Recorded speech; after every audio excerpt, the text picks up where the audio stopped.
I'm still Brittany. I'm Kendall. And I'm Mike. We had the SAG Awards last night, and it always blows my mind because the SAG Awards are only 1 week away from the Oscars. The turnaround is quick. That means a lot of things that go down at the SAG Awards is a pretty good sign of how it's going to be at the Oscars, just because they do line up pretty well. And we had some game changers. Mm-hmm. I would say that Conclave came, of course, with the outstanding performance by a cast in a motion picture.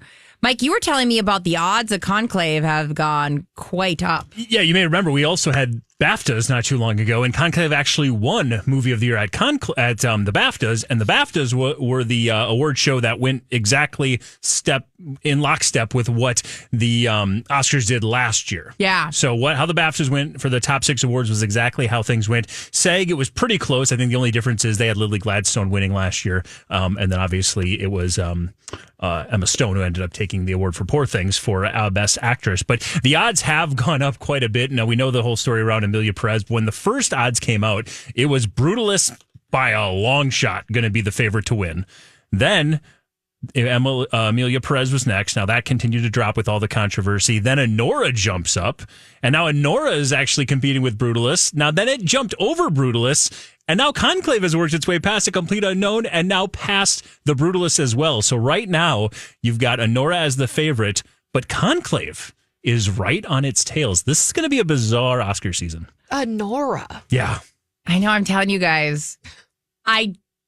Again, fun movie. And I wouldn't be shocked also if Mikey, what is her name? Madison. Mikey Madison even won awards for her performance. They were so character driven. Mm-hmm. But I don't know if when I watched that, if it was yelling Oscar winner of Best Picture. Best Picture.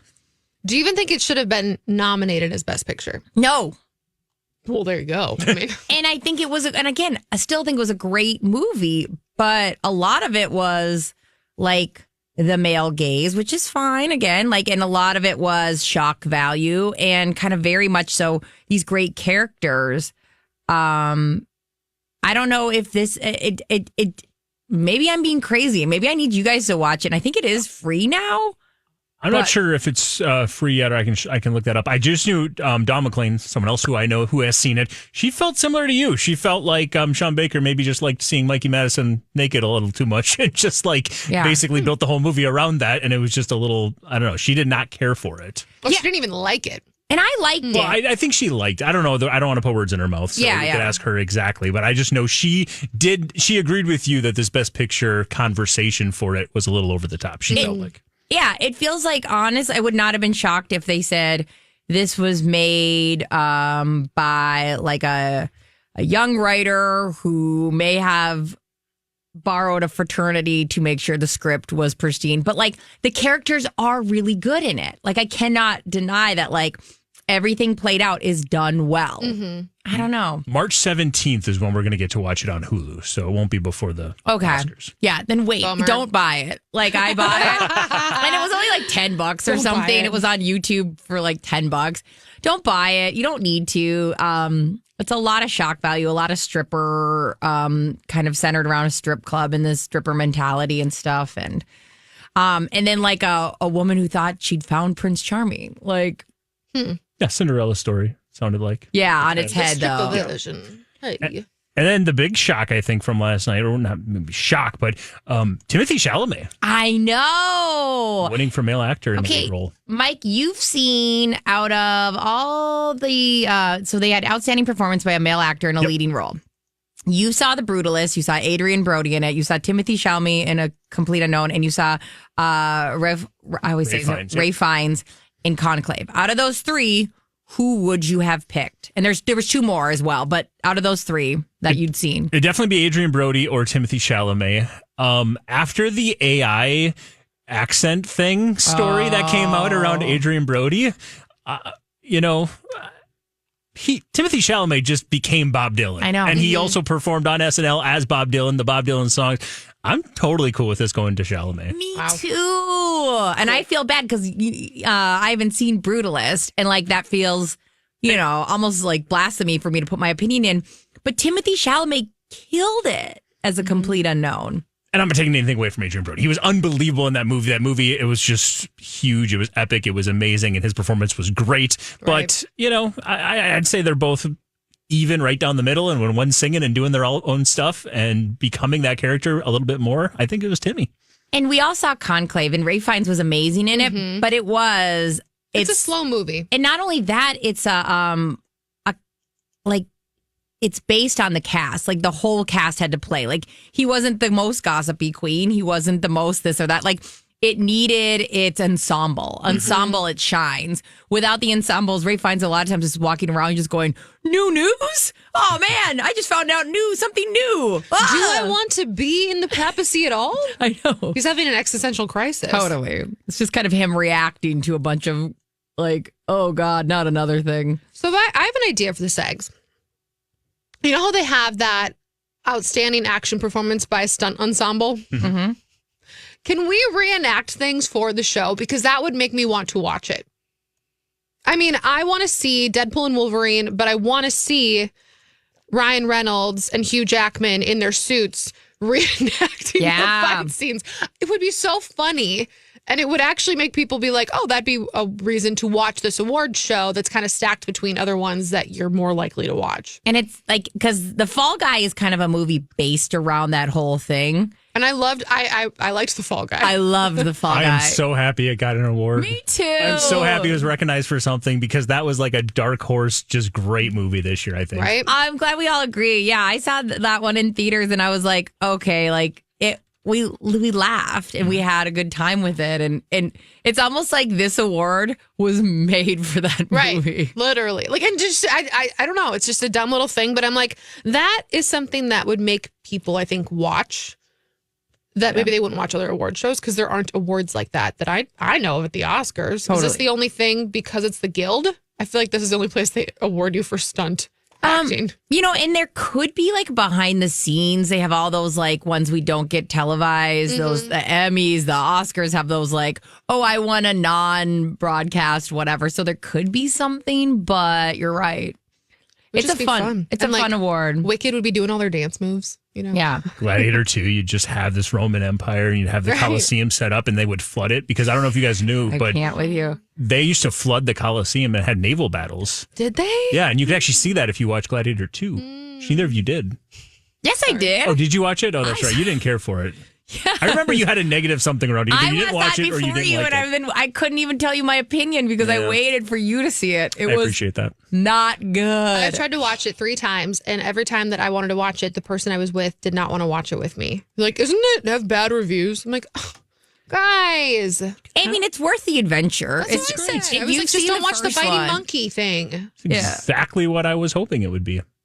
I had higher expectations. Well, but you also lowered because of how much like I and other people have hinted to you that it wasn't that great. Maybe that's what it was. Maybe you're not easily influenced like me. We had outstanding performance by a male actor in a supporting role. Mike, you watched A Real Pain. I did. This last weekend. Kieran Culkin took it, and what did you think of A Real Pain? I thought it was really, really fun. I mean, fun in a relative speaking way. For anyone who doesn't know, they're cousins who their grandmother passed away, and Kieran Culkin plays somebody who was very close to that grandmother. And one of the things she left in her will is that these 2 cousins have to go to, or she's paying for them to go to Poland and find her home where she grew up. And then she actually was in horrific upbringing where she was bouncing around from different concentration camps and was working through this whole situation during the Holocaust and had to like just fight for survival and find a way to even make it to this country. And so it was the Kieran Culkin that you get in this acceptance speech. I hadn't honestly seen Succession. Yeah. So I haven't seen a lot of Kieran Culkin acting since he's grown up. And this character he kind of is just kind of him. It really feels like him. It's him and Jesse Eisenberg. Eisenberg actually directed it and wrote, I think, A Real Pain.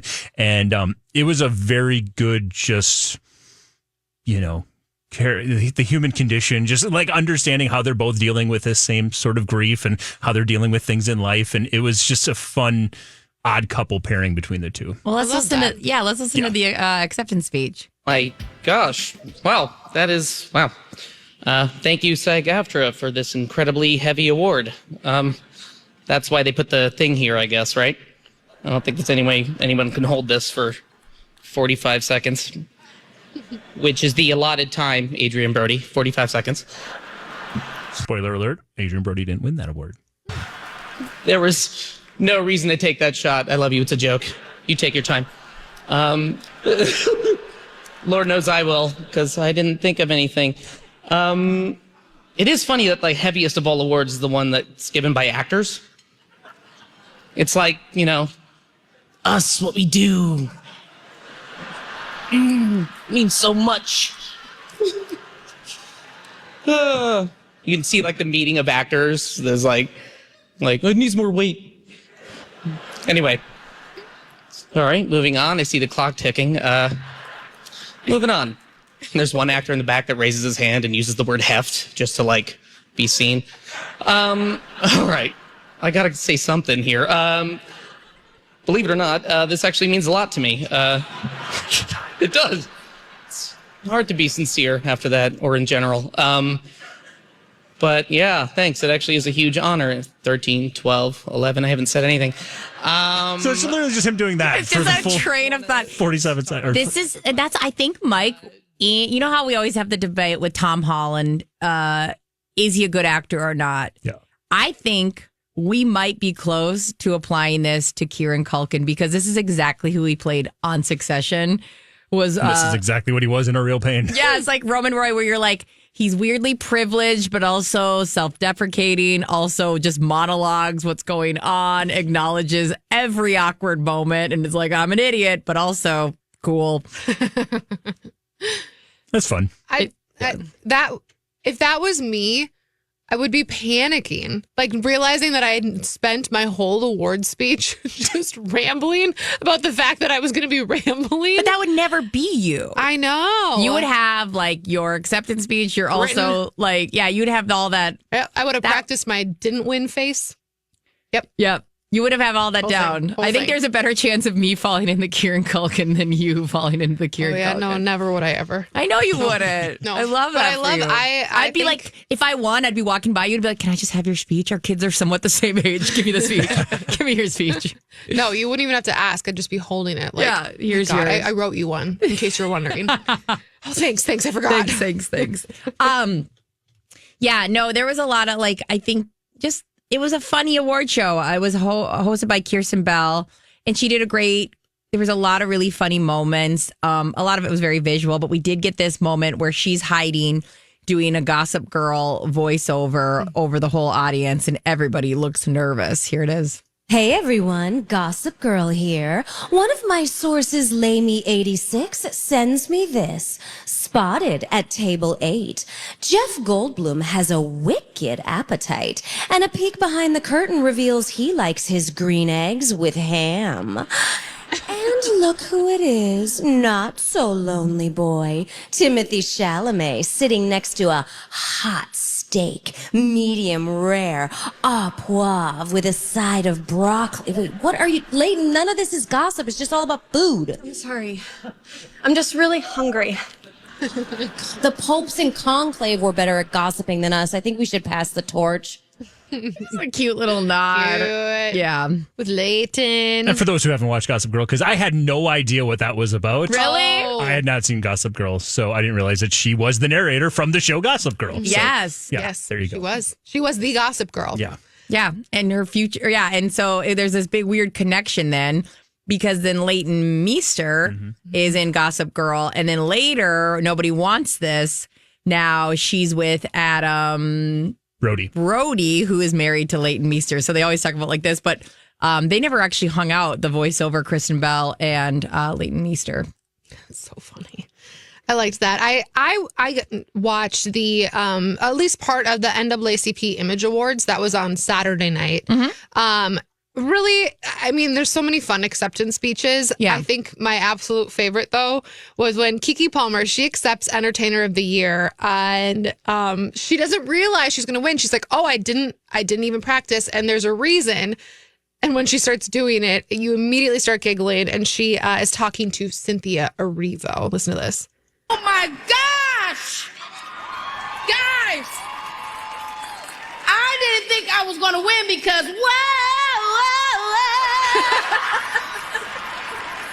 girl, you killed that role. You kill every role you do. I mean, your power, your vulnerability, your strength, you are exceptional. Cynthia. I love it. It's so cute because she just goes and like the first 30 seconds of her speech is just being like, Cynthia Erivo, I think that you're amazing. You know, it's the most beautiful thing. And then she goes on, of course, thanks her people and her family. And she talks about like all of you who are watching right now. I remember when I was, and I forgot about this, Akilah and the Bee.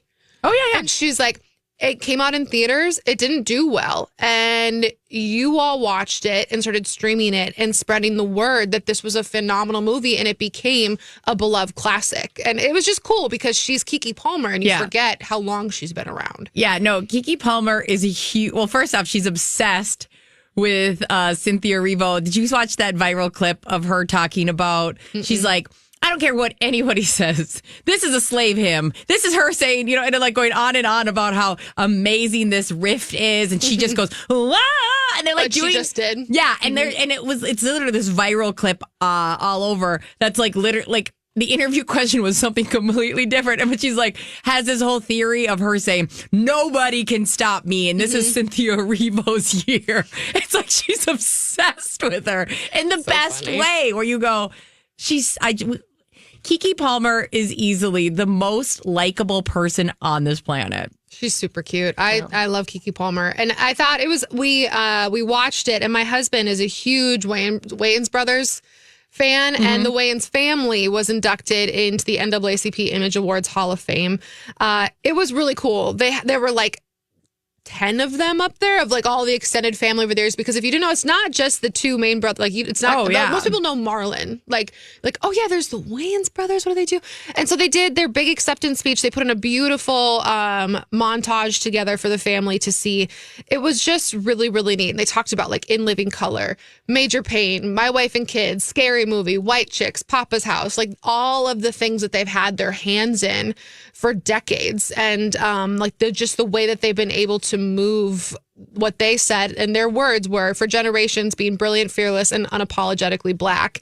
And like the crowd was just so enamored with the speech. It was really cool to watch. I enjoyed that, and they deserved it. I mean, who doesn't love them? And I mean, great timing too, because they have Scary Movie 6 coming out this summer, and people are very excited about that. I even heard in an interview, they were like, hey, we brought Scary Movie back. We got to bring White Chicks back. I don't know. Do we want this? I don't know. I'm so confused because that movie literally was so funny. But I don't know. It's 2025. I don't know. But like, also great movie. I'm not gonna. I don't know if I can rewatch it, but it's a great movie. It was just on the other day, and I just turned it on and watched it for like 20 minutes. And my dad walked by, and he's like, "What are you watching?" Don't worry about it, I was Kevin. like, "Dad, this is White Chicks. It's real funny." Listen, Kevin, walk away. So good, so good. Okay, we are your people. We are your people for Justin Baldoni versus Blake Lively. Oh, the picture. Oh, man. So the Hollywood Reporter came out with their big article. It came out actually on Friday, like either right as we were doing the show, right after. Anyway, they did a big expose. It was a really interesting article. So they don't go a ton into the legal side of what happened with Justin Baldoni and Blake Lively, but they do say, they kind of speculate that it could have something to what they're going at each other about is maybe his religion plays a part in this. Now, Justin Baldoni is part of a smaller religious group, Baha'i, I think is how you pronounce it, religion. They're very, so it could actually, what they're arguing is that like the reason that he is such a strong feminist is because a big part of his religion is like everyone should be equal. And that sometimes in the way that maybe he was coming across with both him and the president of Wayfarer Studios, also same with Steve Sarowski, they are all part of the same religious group. And I said, here's the deal. Maybe them trying to be equal and put everyone on equal footing and make them feel welcome actually made a lot of people uncomfortable who are not used to being this, they don't use the word touchy-feely, but like they would do things like hug before a meeting, or they would say, hey, everybody, tell us something about yourself that has nothing to do with your work. And these corporate, I don't have time for this, attorneys and actors were like, what is this crap? I didn't sign up for a hug camp. And they go really far into it. And it makes me go, this is rather interesting, because when we started talking about this Justin Baldoni and Blake Lively fight, I know, like, Brittany, you've brought this up a few times. It just seems like if both of these people took a lie detector test, they'd say, I was right. And this article really kind of pushes that point in a way of, like, they interviewed a lot of people who have worked with Justin, people who are part of the church that he belongs to, the religious organization he belongs to, people that I've worked with both of them in the past. And it's like, she just was like, okay, this is so inappropriate. This is not at the level of like affection and attention that I seek, and you need to buzz off. And he was like, wait, I'm just trying to like make sure that you know that you are welcome and honored here. Interesting. Fascinating article. It took maybe 10 minutes to read. Yeah. I would recommend it. Yeah. And I mean, I haven't read it at all. This weekend, I was only potty training and crying a lot. But I did see the backlash. Thank you. The backlash around the cover art. Can you tell us about that? Yeah, her team basically said they saw the cover art that came out, and they didn't really talk about the actual article much. They just said the Hollywood Reporter should be ashamed of itself. This is Blake Lively's team. The framing in this picture is outrageously insulting, as it plays into every sexist trope about women who dare file a workplace complaint, turn them into the aggressor, and suggest that they deserve the retaliation that comes their way, which is basically what they've been saying about everything that's been put out there. Yeah. But if you look at it, it's very cartoony. It's Ryan Reynolds is in the background in his nice pool outfit, which I watched this weekend. Finally. Oh, really? Yeah, finally, guys. Wow. And Blake Lively has a slingshot, like David and Goliath-esque, like she is David slaying the monster. She's got a phone in her hand and she's about to like let go of it, and it's about to hit Justin Baldoni, who's holding a copy of the book. It Ends With Us. Like his lawyer is kind of in the background. I mean, it's a really cool cover art, but beautiful. They thought it made it look like she was attacking him, and that he was like, oh, the martyr. I'm so sorry. I'm like protecting the book. Right. One other thing that came out of this article that was really interesting is that Jenny Slate, who plays the sister of Justin Baldoni's character in the movie, is allegedly the other one who filed an HR complaint. Yeah. She did not file one against Justin Baldoni, but against Wayfair Studios president Jamie Heath. She had been saying she and her son were living in a New York City apartment, that she was basically like, this isn't going to work for us, but I'm really scared about losing this $15,000 deposit. And Jamie Heath in his response basically said like, hey, Wayfair will pay for that money. Don't you worry about it, which that sounds great, right? Yeah, like, what would she be upset about? I guess the way he phrased it was all about how important it was that she was a mother and the sanctity of motherhood, and that it just creeped her out. And to the point where she actually went to HR and said that like this language was so intense, it made me so uncomfortable. This was so inappropriate for the situation. When that was brought up to Jamie Heath's team, they were like, here it is. Once again, Wayfair trying to do the right thing and be kind, and you guys are weaponizing it against us. So it leads us to believe that Jenny Slate is going to be one of the people that Blake Lively is now saying of the two other actors that brought on HR complaints, that she might be one of the people willing to testify. This is a hard one because a lot of people have opinions about this in the comments, and I would love to hear your guys's. Jenny Slate feels there's a lot of people that said, I've had a boss that helped me when me and my kid were looking for a place, or I would love if this. So it's like, there's a lot of things where you go, I think sometimes you're a little out of touch, but at the same time, what was the verbiage? You can't just say it's casually. Like, what exactly was it? What would bug you so much about the idea of so interesting? So all of it. It is so he said, she said, and like, they both think they're right. They both really think do. They're right.